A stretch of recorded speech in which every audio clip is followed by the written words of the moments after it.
everyone, welcome back to my channel. So today's video is a little bit old. Well, I guess not, like I said before last. This is a very simple set, so don't get mad. I recorded it. I know you guys like to pretty much see whatever I record. So this is my mother's previous set. I didn't record this set because I had actually recorded one similar. I think we were pressed for time or something that day, so we did something kind of simple but still cute.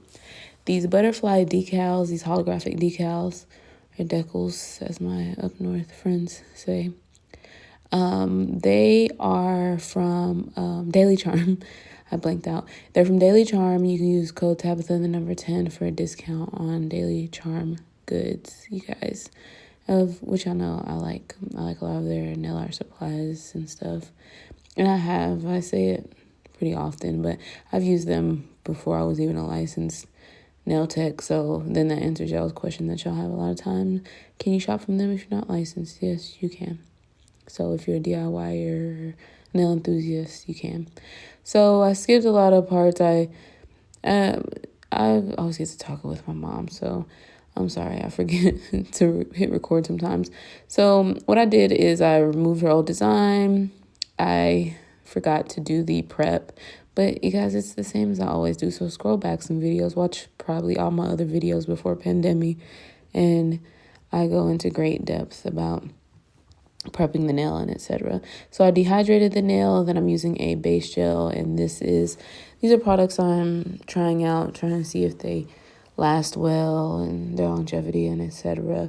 So before I share them with you guys, as I always say, I'm trying them out, but the process, remains the same. There's great brands that are already out there that you can try. I always recommend with Builder Gel, like Elegance or Young Nail Synergy Gel, but there's other brands out there. So you can see I dehydrated the nail, and then I applied a base gel, cured that, and then I'm going in and applying the actual builder gel. And I applied a slip layer, which is a layer I kind of just polish on and leave wet.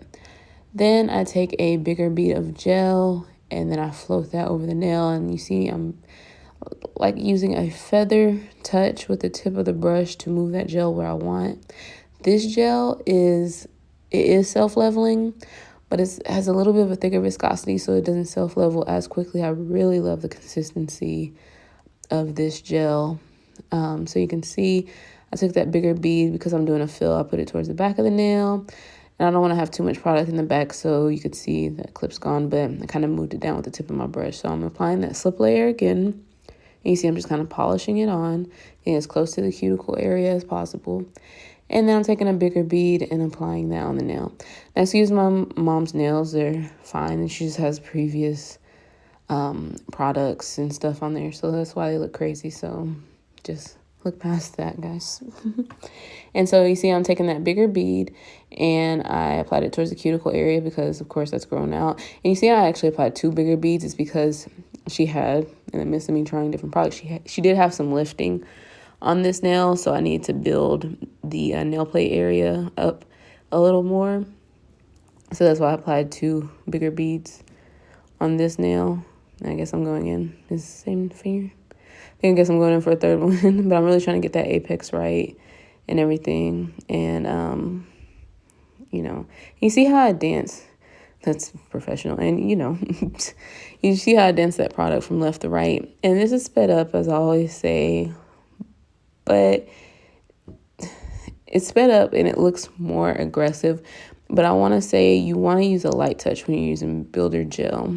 Like, you don't want to move around too much. One, that prevents air bubbles. You'll see some people, I mean, if you get real comfortable, you can, but again, you're risking air bubbles. So just kind of go slow, use a lighter touch, hold the brush down, like further back, if that makes sense, not so close to the bristles. Move your hand back some, and that'll give you a lighter touch. And that's just something, even if you're using acrylic, keep that in mind. If you want to, give yourself a lighter touch, if you feel you're heavy-handed, hold your brush back away from the bristles. So But anyways, so we filed and shaped. And again, I apologize. I didn't catch that. We were talking. I don't even know what we were talking about. That's not y'all's business. Mind your business. And just playing. So I'm polishing this white, and this is a white I'm currently trying out and see how it is, if I even liked it. Jury's still out. And I always tell y'all, excuse my mom's hands, they get dry. But she got dry skin, I got dry skin. Oh, also ignore my nails, okay? I'm trying stuff out. They look bulky. You see these ones that I have on my right hand? That is not how I seriously do nails, okay? I'm testing out products to see their longevity, like, I can't say the word, longevity and etc. So just don't think that I was serious about the nails that I have on my hands. And I ran out of gloves, actually. You know, they're kind of hard to come by sometimes. So I usually will cover this up for you guys. And I'm sorry that I did not. And you have to look at how horrible it is with my missing stones. So I want to take this time to tell you to make sure you subscribe, ring the bell. Please do it. Please. Thank you. I appreciate it. So I polished these white. I used 2 coats of the white. It's pretty good. It's pretty good white, but I don't know. Jury's still out. And then I am going in with a daughter tool. Like I said, this design is so simple. I'm using that daughter tool just to make dots, just black dots. And I'm trying to keep them evenly spaced out. So I decided to just go in each nail, do 1, 2, 3, 4 dots. And then, of course, it's like a brick pattern in between those dots, and over to each side, we do another dot, and then keep it going. But I wanted to make them to have about the even amount on each nail, an even amount of space, so they look really cohesive, like they're patterned, like something laid over it. But then I realized there's too much space at the end, so I had to add a little partial dot there to make it look, you know, whole. Again, like maybe you laid a decal over it to print or something like that. And even to the end of the nail, like the actual tip. So then I cured that in the light. And next thing we're going to do is apply some crystal gel and our crystals. And we're using just clear Swarovski crystals. And we're using from sizes, I think did I have 3s? I don't think so, but I think 5, 7, 9, 12.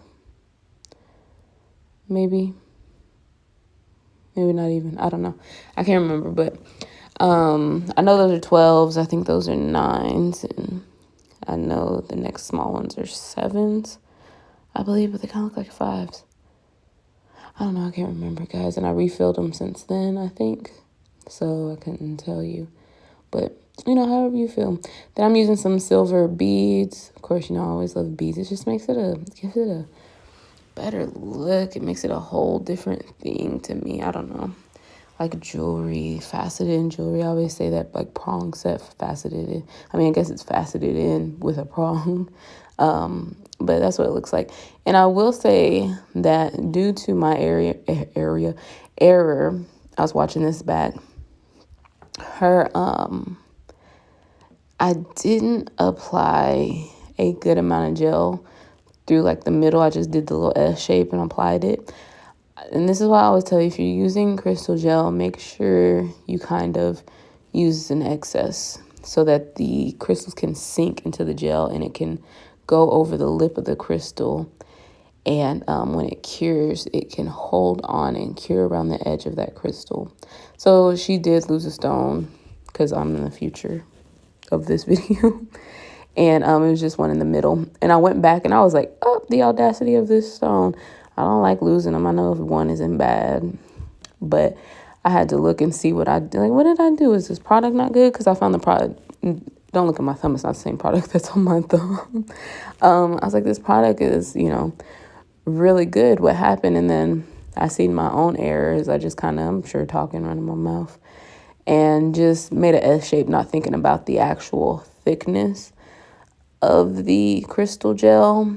And yeah, so, you know, do better than me. Like I said, I'll be making mistakes. That's bad English, but I make mistakes, so you don't have to. You can learn from it. I can learn from it, and we can all get better and make better work. So this is some sealer gel, and I'm just going around the stones and over the beads just to make sure they're sealed in. And because of that one that I lost on the other one, because I didn't even sink it into the gel good enough and it's a bigger stone, this didn't do much in way of helping it. Again, running my mouth. So I applied that, and then I'm going in with a shiny top coat because I'm going to make these matte. I didn't really have to do the whole thing. And depending on your shiny top coat and matte top coat, you may not want to matte top coat over shiny top coat, but it just kind of depends. But at this point, I would have just sealed these in and then cured it with a sealer gel and never put this. I'm putting shiny top coat over the entirety of the nail. I would have left that step off because some of the matte top coat kind of wore away so that you could see the shiny top coat, if that makes sense. I don't think the adhesion between the two was good. And that may be just this particular product, but it was really a pointless thing that I did without thinking, just mindlessly did it. So, yeah. And now I'm going in with matte top coat, and I'm going carefully around the stones and beads. With the shiny top coat, you can go over the beads and up to the edge and the lip of the stones. But with matte top coat, you don't want to do that because it's going to make it frosty and very obvious. It's not going to look nice. So you want to outline it and not go up to the edge of the actual stones or beads.